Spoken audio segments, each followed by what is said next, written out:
Chapter number 7 glimpses of India, यानी कि India की, भारत की झलक।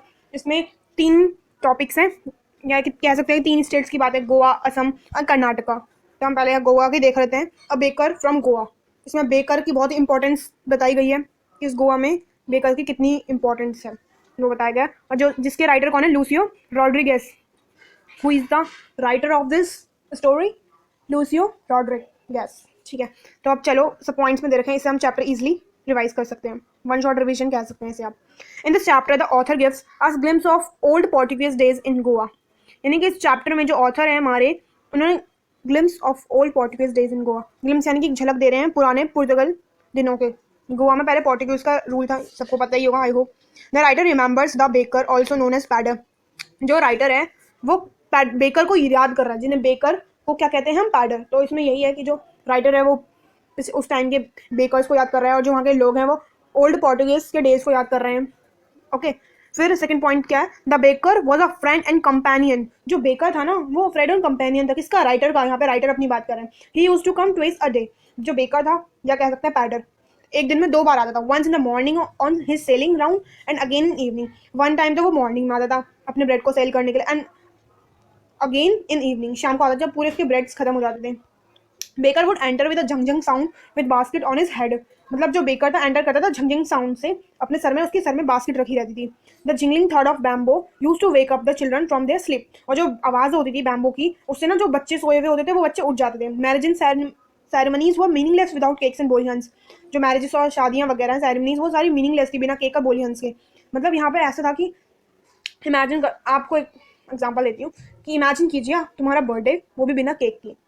क्या वो अच्छा लगेगा बर्थडे बिना केक के? तो मुझे बर्थडे समझ में ही नहीं आता कि बर्थडे है, वो फीलिंग ही नहीं आती बर्थडे की। और अगर तुम मना सेलिब्रेट भी करते हो बिना केक के बर्थडे, तो फील ही नहीं आती कि बर्थडे। तो इंपॉर्टेंस पता ही, आज भी केक की इंपॉर्टेंस तो है बर्थडे में, पर ऐसे किसी मैरिजेस या वगैरह में केक की उतनी इंपॉर्टेंस नहीं है, पर बर्थडे में ज़रूर है। तो गोवा में उस टाइम पे क्या अभी भी जो बेकर्स हैं वहाँ कर, वो बिल्कुल क्या कह सकते हैं उन्हें, फेमस टाइप कह सकते हैं, क्योंकि उनके जो ब्रेड्स होते हैं, ब्रेड्स ऑफ लोव्स, केक्स, ये सारे बिकते जरूर हैं, वो भी बहुत बड़ी अमाउंट में।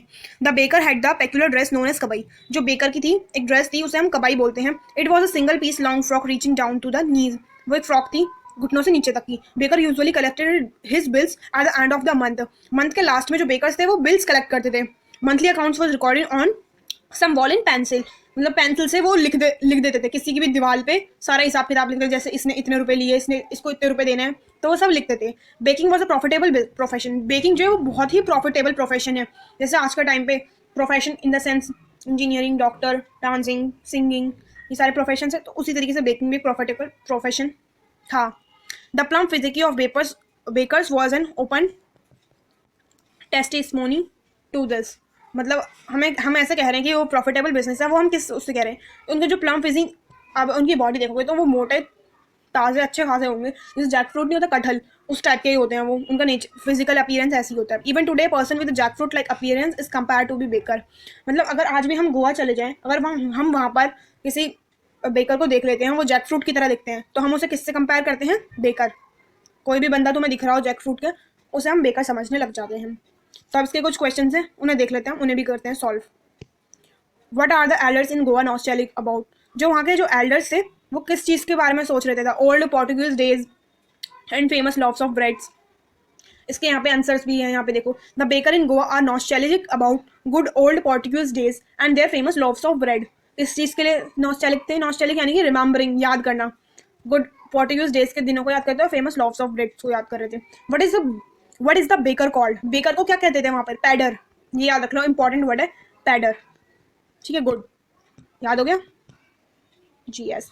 Van would the baker come every day? कब आता था बेकर? हमने भी देखा, एक दिन में 2 बार आता था।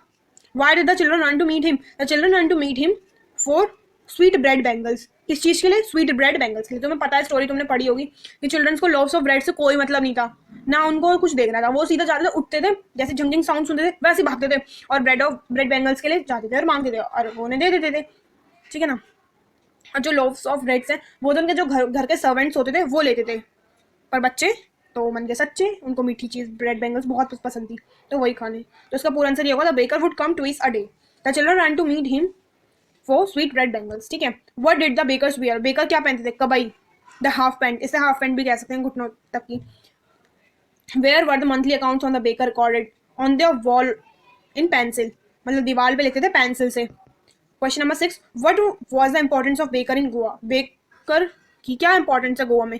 मैरिजेस वर मीनिंगलेस विदाउट स्वीट ब्रेड और द बोल, cakes and sweet bread were must for Christmas and other festivals, यानी कि जो केक्स और स्वीट ब्रेड्स हैं वो मस्ट हैं क्रिसमस पे, वरना वो चाहिए ही चाहिए, और अदर फेस्टिवल्स में अगर ये नहीं होंगे तो वो मीनिंगलेस होंगे। मतलब जैसे कि मैंने एग्जांपल दिया बर्थडे में cake, without cake birthday is meaningless, as it is same without cakes and sweet breads there were no festival means Christmas and other festival, जितने भी फेस्टिवल्स हैं मैरिजेस वो सब बेकार लगते थे हमें। तो आई होप तुम्हें समझ में आ गया होगा अच्छे से। Glimpse of India one shot revision किया हमने, इसके कुछ क्वेश्चंस देख लिए। ओके, इसमें इंपॉर्टेंट इतना ही है। ओके, मिलेंगे नेक्स्ट वीडियो में, तब तक के लिए बाय बाय।